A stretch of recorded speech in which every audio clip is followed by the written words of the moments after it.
Perjuangan rakyat Papua untuk menentukan nasib sendiri alias merdeka terus mendapat dukungan dari waktu ke waktu oleh berbagai pihak yang turut merasa prihatin menyaksikan intimidasi pemerintah Indonesia yang secara terus-menerus melakukan operasi militer besar-besaran di Papua dan melakukan pembantaian-pembantaian terhadap rakyat sipil Papua secara sistematis dengan tujuan untuk memusnahkan suku-suku asli Papua yang merupakan etnis Melanesia agar tanah-tanah Papua bebas dikuasai oleh etnis Melayu Indonesia serta merampas dan menggarong sumber daya alam atau SDA bumi Papua bagi pemerintah Indonesia dengan membiarkan rakyat Papua terintimidasi dan hidup terisolasi dalam kemiskinan tanpa akses pendidikan, kesehatan dan pekerjaan yang memadai, sehingga membuat banyak negara yang bersimpati terhadap perjuangan Papua untuk merdeka dari cengkraman Indonesia. Berikut ini Papua News akan merangkum fakta tentang 6 negara Pasifik yang bersimpatik serta terus mendukung perjuangan saudara-saudaranya di Papua untuk merdeka dari cengkraman pemerintah Indonesia, dan suara dukungan tersebut sering disampaikan pada sidang umum PBB. Keenam negara Pasifik tersebut antara lain: 1. Republik Vanuatu. Vanuatu menjadi negara pulau di Pasifik yang sangat setia mendukung saudara-saudaranya di Papua untuk merdeka dengan menyuarakan kemerdekaan Papua dari Indonesia. Hampir setiap tahun dalam sidang Majelis Umum PBB, negara tersebut kerap menyinggung pelanggaran hak asasi manusia atau HAM yang benar-benar terjadi di Papua. Sehingga pemerintah Indonesia kembali dihadapkan dengan tuduhan serius terkait dugaan pelanggaran hak asasi manusia dan genosida yang terjadi di Papua.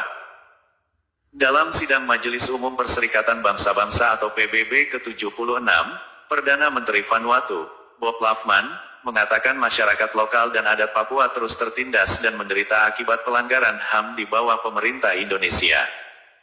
Tercatat sedikit sekali kemajuan yang dilakukan pemerintah Indonesia untuk menangani masalah Papua. Saya harap komunitas internasional, melalui proses PBB, bisa serius memantau dan menangani isu ini, kata Lavman saat berpidato melalui rekaman video seperti dikutip Radio New Zealand. Pemerintah Indonesia sendiri melalui diplomat ingusan yang ditempatkan di PBB, mencoba menyangkal semua bukti nyata tentang pembantaian dan upaya genosida di Papua. Dan meminta Vanuatu berhenti mencampuri urusan Papua dan menganggap negara dengan ibu kota Port Vila itu sebagai pendukung gerakan kemerdekaan Papua. Vanuatu juga mendukung perjuangan kelompok perjuang Papua Merdeka seperti Gerakan Pembebasan Papua Barat atau ULMWP yang dipimpin Benny Wenda. Negara Vanuatu telah memberikan pengakuan resmi terhadap perjuangan kemerdekaan Papua dengan perwakilan diplomatik ULMWP di negara tersebut 6 tahun lalu. 2. Republik Palau. Melansir Lowy Institute, Palau menjadi salah satu dari 6 negara Pasifik yang mendesak masyarakat internasional untuk bertindak atas masalah Papua Barat pada tahun 2016 lalu. Desakan ini dilakukan atas dasar alasan pelanggaran hak, aspirasi penentuan nasib sendiri atau keduanya. Palau sendiri merupakan negara yang terdiri dari 340 pulau karang dan vulkanik. Sebagaimana kita ketahui, sebagian penduduk Palau masih mempunyai ikatan emosional karena masih mempunyai hubungan keluarga yang berasal dari suku Biak di Papua dan juga sebagian dari penduduk Raja Ampat. Hal ini masih terlihat pada marga-marga yang digunakan mereka. 3. Republik Tuvalu. Pada tahun 2018, Perdana Menteri Tuvalu, Enele Sopoaga, bergabung dalam debat kampanye kemerdekaan Papua Barat. Sopoaga adalah salah satu pemimpin negara di Kepulauan Pasifik yang menyuarakan keprihatinan mereka di sidang Majelis Umum PBB di tahun yang sama. Salah satu isu Papua yang menjadi fokus Sopoaga adalah masyarakat adat.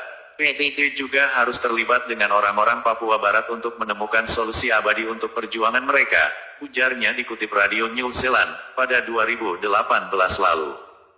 4. Republik Marshall Island. Marshall Island juga termasuk dalam 6 negara Pasifik yang mendesak peran masyarakat internasional atas isu Papua pada tahun 2016 lalu. Tak hanya itu, Presiden Kepulauan Marshall, Hilda Heyn mendesak Dewan Hak Asasi Manusia PBB untuk memulai penyelidikan yang kredibel terhadap pelanggaran di Papua Barat pada tahun 2016. Negara ini terdiri dari lebih 1.200 pulau. Pada tahun 2019, populasi di negara ini mencapai 58.791, bersumber dari World Bank. 5. Republik Solomon Island. Kepulauan Solomon juga pernah menyuarakan keprihatinannya terhadap dugaan pelanggaran HAM di Papua. Keprihatinan Kepulauan Solomon itu pun disampaikan mereka dalam sidang umum Majelis PBB pada tahun 2016. Pelanggaran HAM di West Papua dan upaya penentuan nasib sendiri West Papua adalah dua sisi mata uang yang sama, kata Perdana Menteri Kepulauan Solomon saat itu, Manasseh Sogavare. Banyak laporan tentang pelanggaran hak asasi manusia di Papua dan Papua Barat. Menekankan pembuktian yang melekat antara hak untuk menentukan nasib sendiri yang mengakibatkan pelanggaran langsung terhadap hak asasi manusia oleh Indonesia dalam upayanya untuk meredam segala bentuk oposisi, tuturnya lagi. Pada tahun 2019, pemerintah Indonesia mencoba membujuk Kepulauan Solomon agar tidak mengungkit untuk pelanggaran HAM pemerintah Indonesia di Papua dan Papua Barat. 6. Republik Nauru. Nauru juga termasuk dalam 6 negara Pasifik yang mendesak masyarakat internasional untuk bertindak atas masalah Papua Barat pada sidang Majelis Umum PBB pada tahun 2016 lalu. Indonesia yang merasa terus mendapatkan tekanan internasional, kemudian mengirimkan salah satu menterinya Puaku itu yaitu Menteri Koordinator Politik, Hukum dan Keamanan, Wiranto. Pergi ke Nauru yang mencoba untuk membujuk Republik Nauru agar mengakui kedaulatannya Indonesia atas Papua. Namun, harapan tersebut seperti pepesan kosong belaka. Negara ini tetap berpihak kepada saudara-saudara Melanesianya untuk mendukung Papua mendirikan dan membentuk suatu negara merdeka dan berdaulat penuh.